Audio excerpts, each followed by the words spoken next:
عزیزان گرامی وقار، رمضان المبارک کا پہلا جمعہ ہے۔ اللہ عز و جل اس کی سعادتیں، اس کی برکتیں ہم سب کو نصیب فرمائے۔ رمضان کے آتے ہی ہر مومن کا ایک ریہرسل شروع ہوتا ہے، ایک تربیت کا خاص وقت ہے رمضان، کیونکہ قرآن میں رب تعالیٰ نے فرمایا یا ایھا الذین آمنوا کتب علیکم الصیام کما کتب علی الذین من قبلکم لعلکم تتقون، اے ایمان والو تم پر روزے فرض کیے گئے جیسے کہ پہلے والوں پر بھی فرض کیے گئے تھے۔ وجہ کیا ہے؟ لعلکم تتقون، تاکہ تمہیں پرہیزگاری حاصل ہو، تاکہ تم تقوی والے ہو جاؤ۔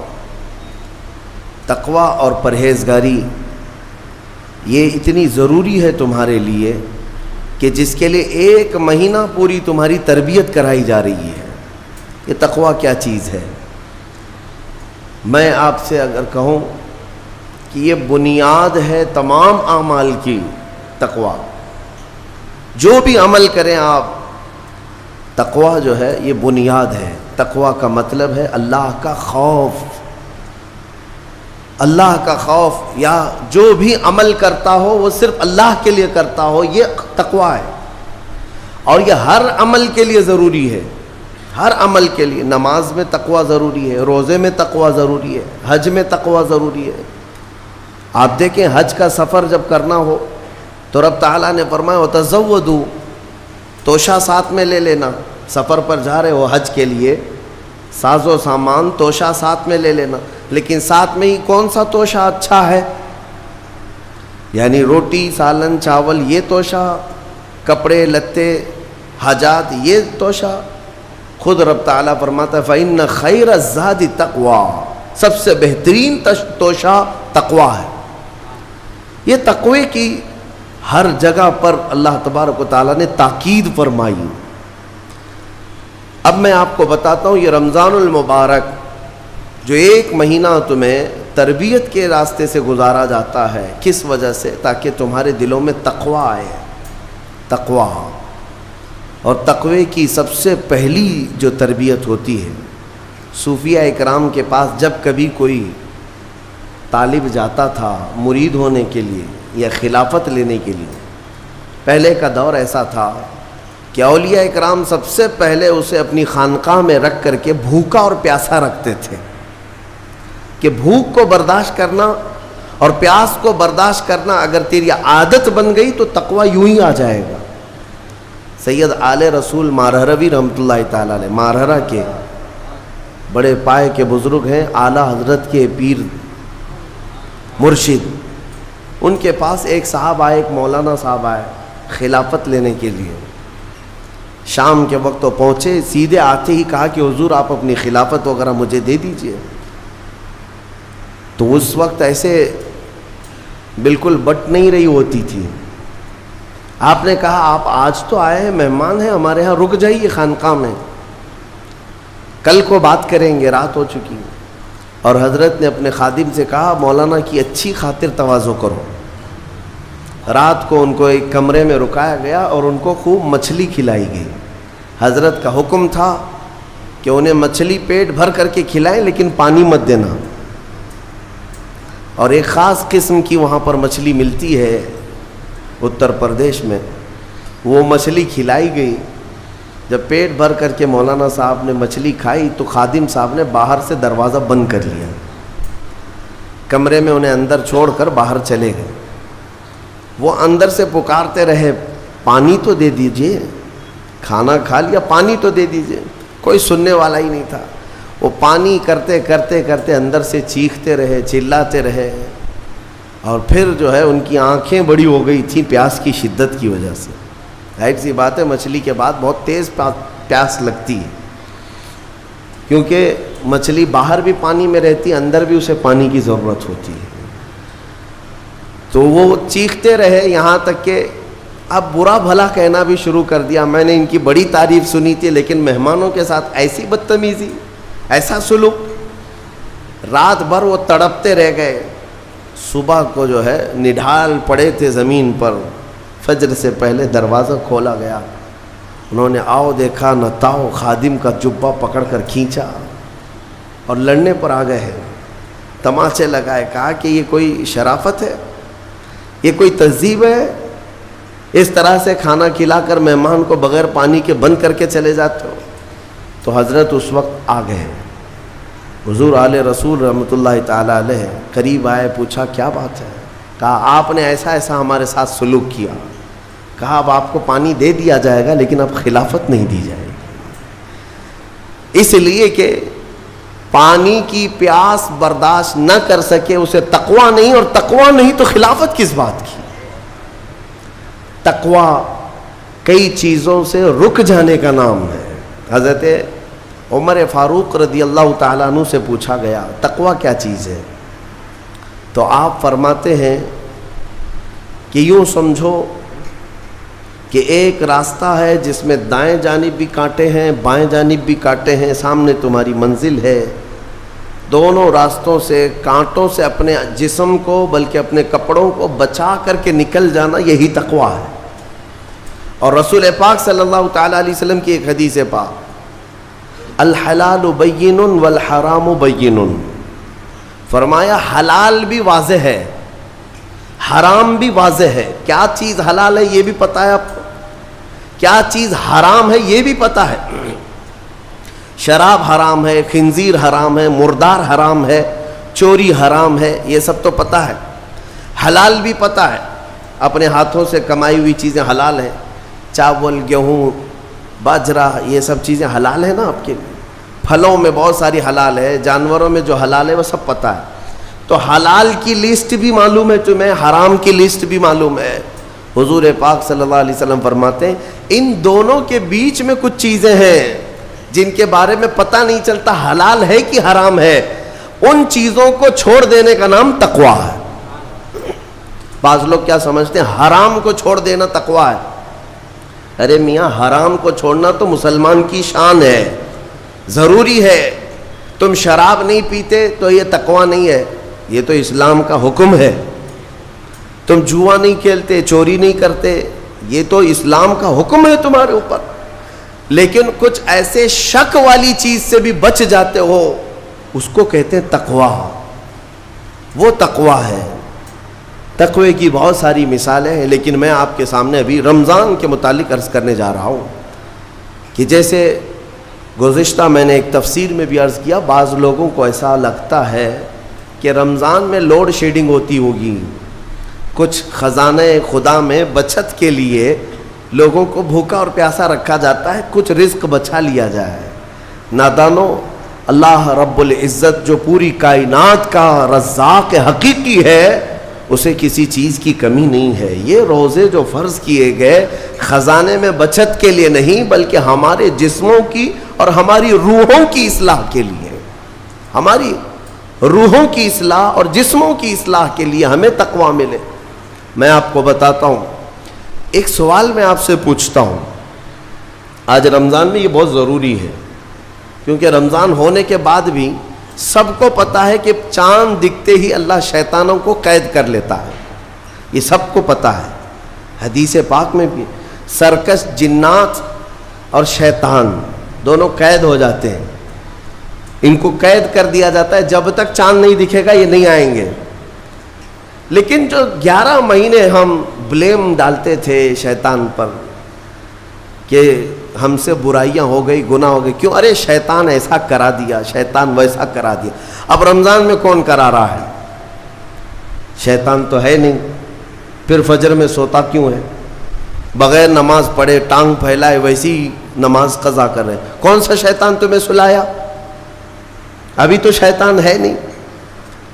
ابھی بھی بہت سارے لوگ چوری کا کھانا نہیں چھوڑتے، بہت سارے لوگ جھوٹ، دغا، غیبت یہ رمضان میں بھی نہیں چھوڑتے۔ تو یہ ان کو کون سا شیطان کروا رہا ہے؟ کون سا شیطان یہ برائیاں کرواتا ہے؟ اس کے جواب کے لیے ایک چیز سمجھنا ضروری ہے۔ یہ بات تو مشہور ہے کہ ساری برائیاں شیطان کرواتا ہے، ابلیس کرواتا ہے نا؟ لیکن آپ کو وہ واقعہ معلوم ہے جب آدم علیہ السلام کو اللہ تعالیٰ نے پیدا کیا اور سارے فرشتوں سے کہا کہ سجدہ کرو. کل ہی کی تفسیر میں نے عرض کیا, اس میں ابلیس بھی تھا. ابلیس بھی اس وقت بہکا ہوا نہیں تھا, گمراہ نہیں تھا, وہ اچھا تھا. ابلیس تو بہت عبادت کرنے والا تھا اللہ تعالیٰ کی. تو اس نے اللہ کے حکم کو ٹال کر آدم کو سجدہ نہیں کیا, غرور میں کھڑا رہا, نافرمانی کیا. تو اب میں یہ سوال کرتا ہوں کہ ہر ایک کو گمراہ کرنے والا شیطان ہے, تو شیطان کو کس نے گمراہ کیا تھا؟ اس کو کس نے روکا سجدہ مت کرنا آدم کو؟ کوئی ہے بہکانے والا؟ ارے وہ تو پہلا ابلیس ہے, اس سے پہلے تو کوئی ابلیس تھا ہی نہیں, اس سے پہلے تو کوئی شیطان تھا ہی نہیں. شیطان کو کس نے روکا کہ تو بڑا ہے, تو بلند ذات والا ہے, آدم مٹی سے بنا ہے؟ یہ خیال کس نے ڈالا؟ کون سا شیطان تھا اس سے پہلے؟ یہی بات سمجھنے کی ہے. محدثین نے مفسرین نے فرمایا ابلیس کو جس چیز نے سجدہ کرنے سے روکا وہ نفس امارہ ہے, وہ نفس ہے جو آج بھی تمہارے ساتھ ہے. ہاں شیطان تو قید ہو جاتا ہے رمضان کے شروع ہوتے ہی, لیکن نفس تو ساتھ میں رہتا ہے. اب پتہ چلا کہ رمضان میں جو کچھ بھی غلطیاں یا کوتاہیاں یا گناہ کچھ لوگوں سے سرزد ہوتے ہیں تو یہ نفس کے پجاری ہیں, نفس ان کے ساتھ ہے. یہ نفس کی غلامی میں آ گئے اور نفس کے شکار ہو گئے. اسی لیے قرآن میں اللہ تعالیٰ نے اپنے رسول سے بھی یہ فرمایا اَرَأَيْتَ مَنِ اتَّخَذَ إِلَٰهَهُ هَوَاهُ أَفَأَنْتَ تَكُونُ عَلَيْهِ وَكِيلًا. اے رسول کیا آپ نہیں دیکھتے کچھ لوگ ایسے ہیں جنہوں نے اپنے نفسانی خواہشات کو اپنا خدا بنا لیا ہے, اپنی خواہشات کو اپنا خدا بنا لیا ہے. اے رسول کیا آپ ایسوں کی سفارش کریں گے, ایسے لوگوں کی وکالت کریں گے؟ یعنی رب تبارک و تعالیٰ نے یہ فرمایا کچھ لوگ وہ ہیں جو اپنی خواہشات کی پوجا میں ہیں. کیا مطلب خواہشات کی پوجا؟ کیا مطلب ہے اپنے خواہشات کے پیچھے چلنا؟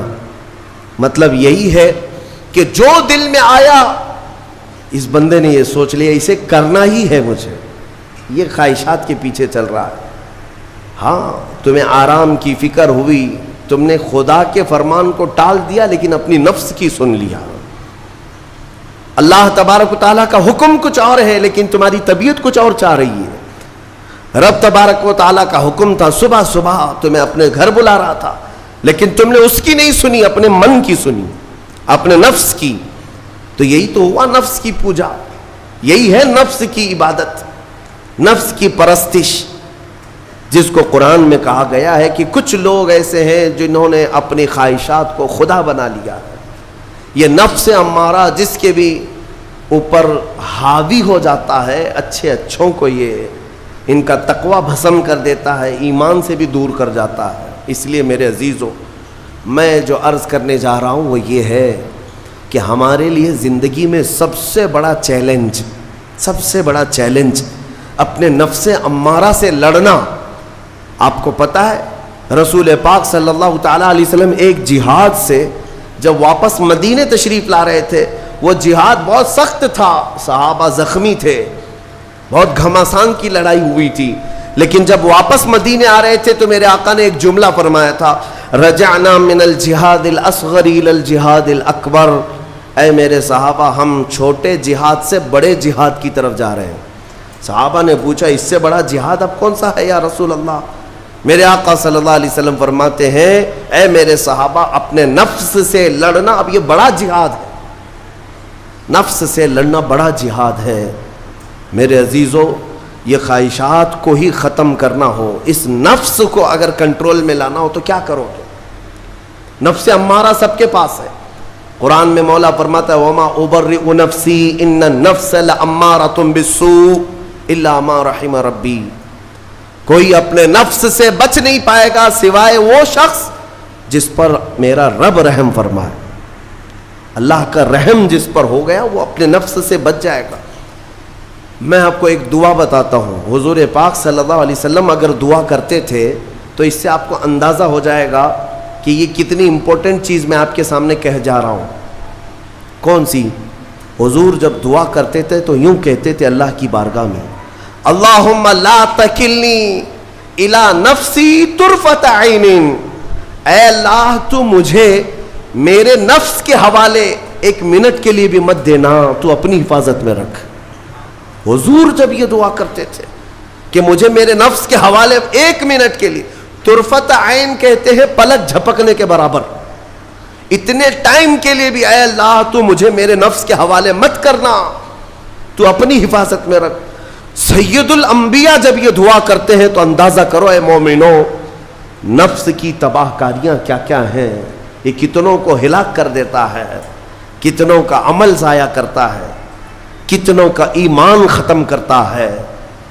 اب میں جو بات کہہ رہا ہوں وہ یہ توجہ سے سنو، یہ نفس امارہ جس نے شیطان کو بھی گمراہ کیا، شیطان کو بھی بہکا دیا، یہ نفس آدم کو سجدہ نہ کرنے کا جو غرور پیدا کیا، یہی نفس امارہ تھا۔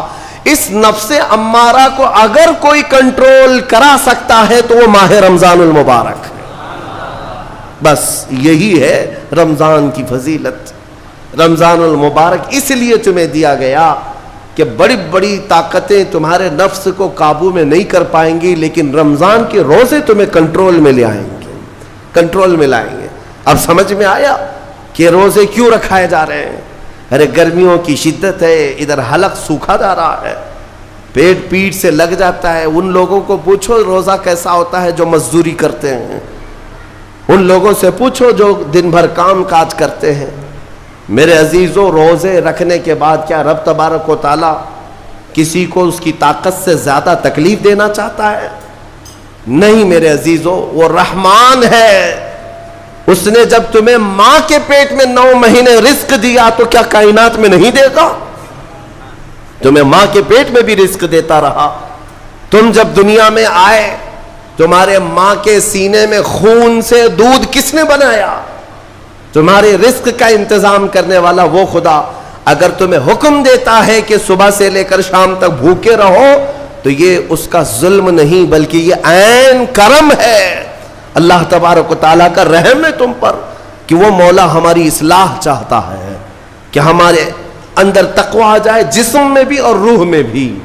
اب ایک اور بات میں آپ کو بتا دوں، میں نے ایک بات پڑھی تھی نفس کے متعلق، یہ نفس امارہ، اسی لیے امام غزالی رحمۃ اللہ تعالیٰ علیہ نے فرمایا اللہ کی جو مخلوق ہے وہ 3 طرح کی ہے، ایک فرشتے، دوسرے انسان، تیسرے جانور۔ یہ 3 الگ الگ قسم کی مخلوق ہیں، کیونکہ اللہ تعالیٰ نے تینوں کو جو چیزیں دی ہیں ان میں فرق ہے۔ فرشتوں کو اللہ نے عقل دیا ہے، نفس نہیں ہے۔ نفس، شہوت، برائی کرنے کی خواہش فرشتوں کے اندر ہے ہی نہیں، وہ سوچ بھی نہیں سکتے برائی کرنے کا۔ فرشتوں کو اللہ نے عقل دیا ہے، اور عقل عزت والی چیز ہے۔ اور جانوروں کو اللہ نے نفس دیا ہے، عقل نہیں، عقل والے نہیں ہیں جانور، عقل والے نہیں، لیکن نفس ہے، شہوت ہے، شہوت بھی ہے، نفس بھی۔ لیکن انسان ایک ایسی مخلوق ہے جسے اللہ نے عقل بھی دیا ہے، نفس بھی دیا۔ مطلب یہ ہے کہ تمہیں اللہ نے ایک چیز فرشتوں والی دی ہے، ایک چیز جانوروں والی بھی دی ہے، دونوں تمہارے اندر ہے، عقل بھی ہے، نفس بھی ہے۔ لیکن امام غزالی فرماتے ہیں توجہ، جو بندہ نفس ہونے کے باوجود گناہوں سے اپنے آپ کو بچا لیا وہ بندہ فرشتوں سے بھی افضل ہے۔ کیوں؟ فرشتے اس لیے بچے ہوئے ہیں کہ ان کے پاس نفس ہے ہی نہیں، اور تم بچ رہے ہو تو کمال کی بات ہے، نفس ہوتے ہوئے بھی گناہ سے بچ گیا تو اس انسان کا مقام فرشتوں سے بھی اعلیٰ ہے۔ لیکن ساتھ ہی امام غزالی یہ بھی فرماتے ہیں عقل ہونے کے باوجود اگر گناہوں سے نہیں بچتا تو پھر وہ جانوروں سے زیادہ ذلیل ہے، کتے اور خنزیر سے بھی گیا گزرا ہے، کیونکہ جانور تو بیچارہ معذور ہے، اسے عقل نہیں ہے، نفس ہے۔ تمہارے پاس عقل ہے اس کے باوجود حرام کاریاں کر رہے ہو تو جانوروں سے زیادہ گر گئے۔ فیصلہ تمہارے ہاتھ میں ہے کہ تم کون سی زندگی گزارنا چاہتے ہو، کون سی، کہ تم نفس کے پجاری بن جاؤ یا عقل کا صحیح استعمال کر کے فرشتوں والی صفات پر عمل کرو. عزیزان گرامی وقار، نفس اور عقل یہ جو دو چیزیں ہیں ان کو میں آپ کے سامنے تھوڑا سا کھول کر کے عرض کرتا ہوں. عقل جو ہے عزت والی چیز ہے، جسے بھی دی گئی ہے وہ عزت والا ہے. کیوں عزت والی ہے یہ عقل؟ پوری دنیا میں عقل کا ہی تو کمال ہے. جس کے پاس عقل ہے وہ بادشاہ ہے، جس کے پاس عقل ہے وہ لوگوں کو ہانکتا ہے، پوری دنیا کو ادھر سے ادھر کر سکتا ہے. عقل اور نفس جو ہے، نفس برائیوں کی طرف بلانے والا، عیاشی کی دعوت دینے والا، موج مستی کرانے والا اور اپنے آپ کو تباہ کروانے والا. اچھے بھلے نوجوان 25 سال کی کڑیل جوانی ہے، کون ہے جو انہیں نشے کے اڈے پر لے جاتا ہے؟ کون ہے جو ان کو تباہ و برباد کرتا ہے؟ نوجوان کو اچھی طرح سے معلوم ہے کہ میں کوکین، افیون، ہیروئن لوں گا تو میرے جسم کے ساتھ کیا ہوگا، اسے معلوم ہے. لیکن اس کے باوجود عیاشی کروانا یہ نفس کی عادت ہے. کسی کے اوپر نفس غالب آتا ہے، کسی کے اوپر عقل غالب آتی ہے. عقل جس کے اوپر غالب آ گئی وہ اچھا آدمی ہے، نفس جس کے اوپر غالب آ گیا وہ شیطان کا پجاری ہو گیا، نفس کی سننے والا. اب یہ دونوں جو چیزیں ہیں میں بتاتا ہوں آپ کو. روایت میں ملتا ہے کہ جب اللہ نے عقل کو بھی پیدا کیا اور نفس کو بھی پیدا کیا تو اپنے سامنے حاضر کیا. عقل سے پوچھا کہ اے عقل بتا میں کون ہوں اور تو کون ہے؟ عقل نے کہا یا ربی انا عبدک وانت ربی، اے اللہ میں تیرا بندہ ہوں اور تو میرا رب ہے. عقل نے کیا کہا؟ میں تیرا بندہ ہوں اور تو میرا رب ہے.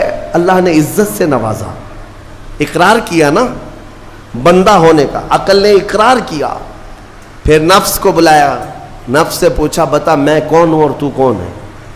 نفس نے کہا انت انت انا انا، تو ہے میں ہوں. یہ غرور تھا نفس کے اندر، یہ گھمنڈ تھا نفس کے اندر کہ میں ہوں. نفس جس کے اندر غالب آتا ہے وہ آج بھی یہی کرتا ہے، میں ہوں. کسی کے سامنے کیا جھکنا ہے؟ تو حکم ہوا کہ اس نفس کو 100 سال جلایا جائے. 100 سال جلایا گیا، اس کو عذاب دیا گیا. نفس کو 100 سال بھگتنے کے بعد، آگ کی تپش بھگتنے کے بعد اسے پھر لایا گیا نفس کو. اللہ تعالیٰ نے پوچھا اے نفس بتا میں کون ہوں اور تو کون ہے؟ نفس نے کہا انت انت انا انا، تو ہے میں ہوں. غرور نہیں ٹوٹا، گھمنڈ نہیں ٹوٹا. حکم ہوا اللہ کی طرف سے فرشتوں کو، اس نفس کو اب 100 سال تک بھوکا اور پیاسا رکھا جائے، کوئی چیز نہ دی جائے. اسے سخت سزا دی گئی. بھوک اور پیاس کی نفس کو کوئی چیز نہیں دی گئی. 100 سال کے بعد پھر اس کو حاضر کیا گیا، پوچھا گیا بتا کون ہوں میں؟ نفس نے کہا اے اللہ تو میرا خدا ہے، میں تیرا بندہ ہوں. فرمایا بزرگوں نے کہ نفس کو اگر کوئی جھکا سکتا ہے تو وہ بھوک ہے. اسی لیے مولا نے رمضان کے روزے تم پر فرض فرمائے.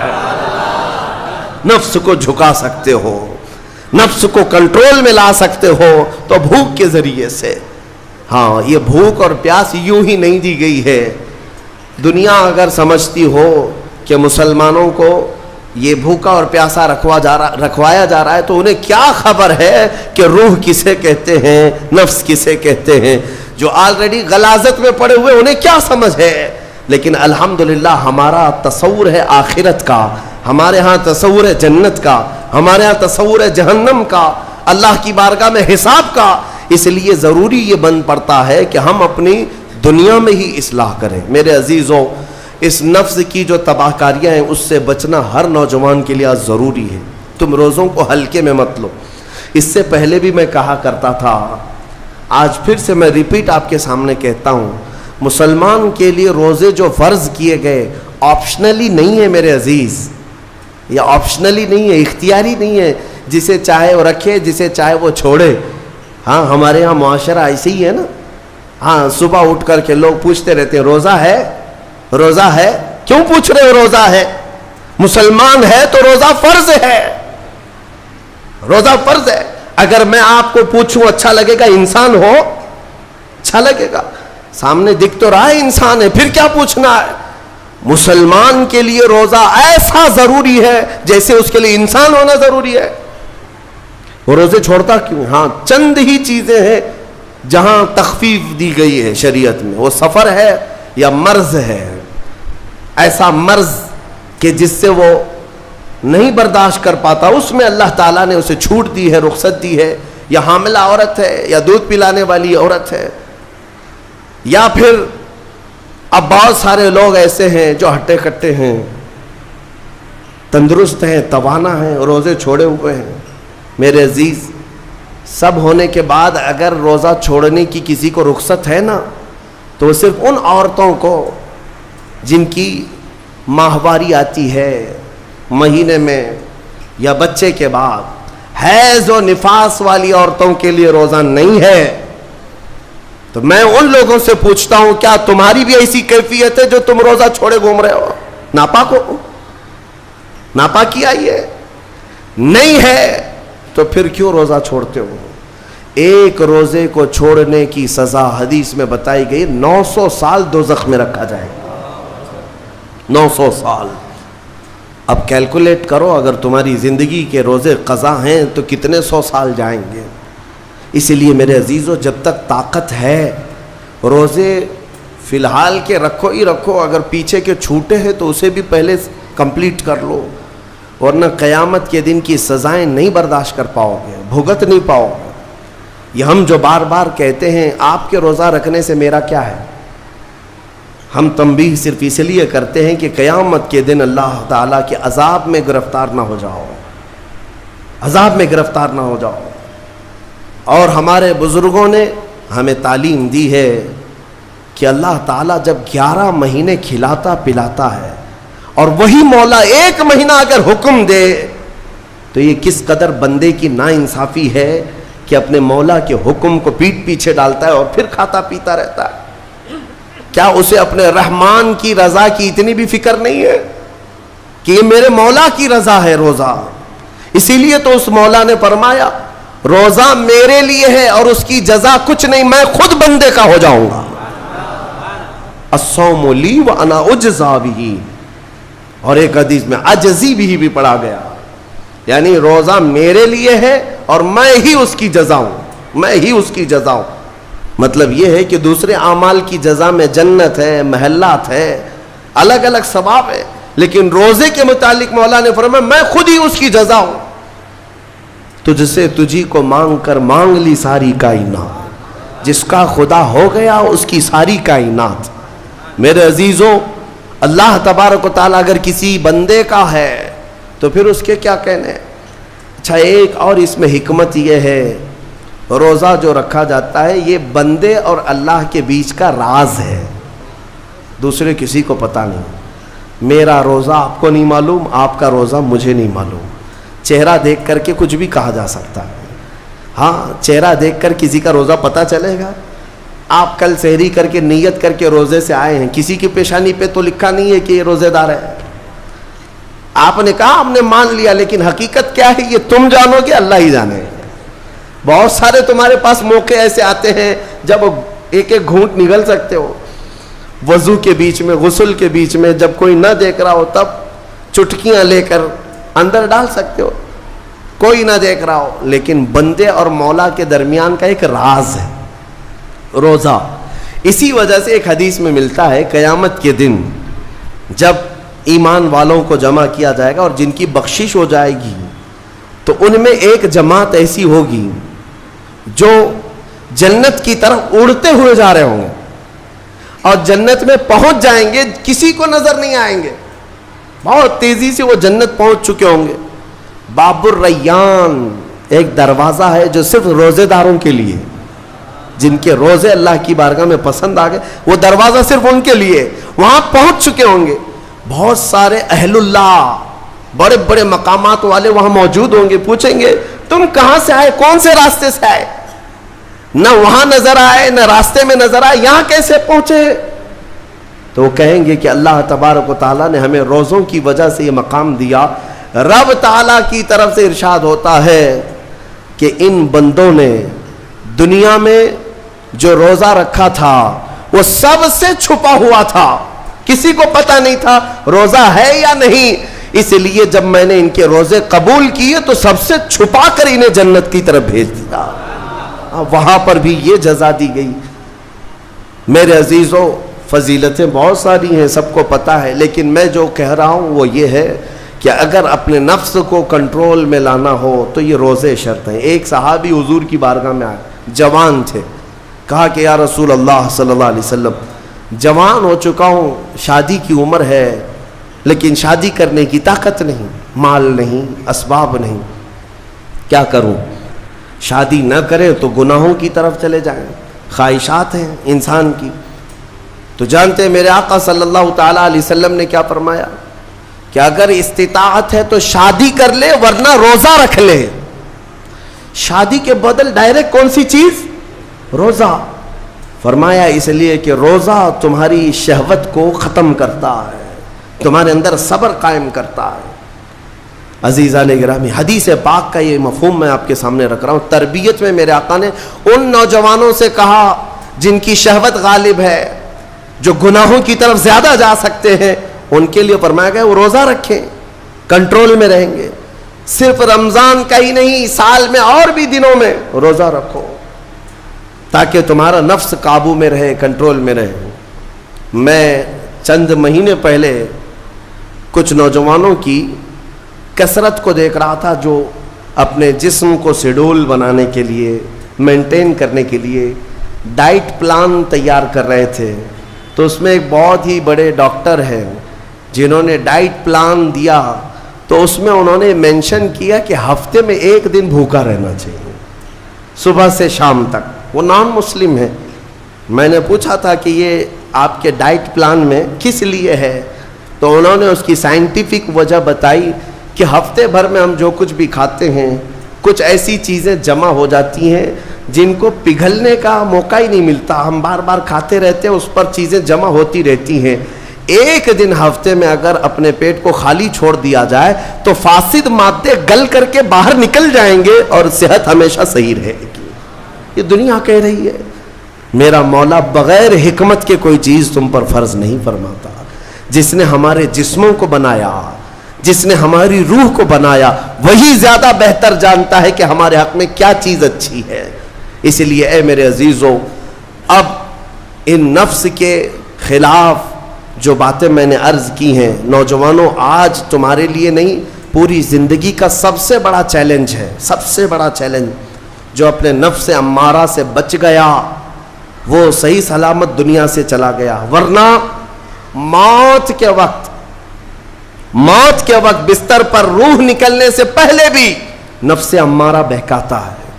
یہ شیطان کا قریبی دوست ہے، یہ دونوں کی سانٹھ گانٹھ ہے۔ نفس کی اور شیطان کی دوستی بہت گہری ہے، بہت گہری ہے۔ اسی لیے تو شیطان جاتا ہے تو نفس اس کا کام کرتا رہتا ہے، دونوں مل کر کے انسان کو تباہ و برباد کرتے ہیں۔ لیکن اس کے باوجود اگر آپ بچے ہیں تو یہ اللہ کا فضل ہے تم پر، اللہ کا فضل ہے۔ میں بنی اسرائیل کے ایک شخص کے متعلق پڑھا تھا، بڑا عبادت گزار شخص تھا۔ وہ اپنے صومعہ کہتے ہیں جس میں عبادت کرتے ہیں، بنی اسرائیل کا وہ عبادت گزار شخص قریب 80 سال تک عبادت کیا اور باہر نہیں نکلا۔ شہر میں سب سے زیادہ مقبول، ہر ایک اس کے پاس دعائیں کرانے کے لیے آتے تھے۔ اتفاق سے اس گاؤں میں ایک گھر کے 4 بھائی تھے، وہ تجارت پر جا رہے تھے، ان کی تنہا بہن تھی گھر پر۔ چاروں نے سوچا ہم تجارت پر جا رہے ہیں، اپنی بہن کہاں چھوڑیں؟ تو چاروں نے کئی لوگوں سے مشورہ کیا اور بزرگوں سے بات چیت ہوئی تو کہا کہ وہ عابد جو شب زندہ دار ہیں، رات بھر عبادت کرتے ہیں، ان کی نگرانی میں چھوڑ کر، ان کی کفالت میں چھوڑ کر چلے جاتے۔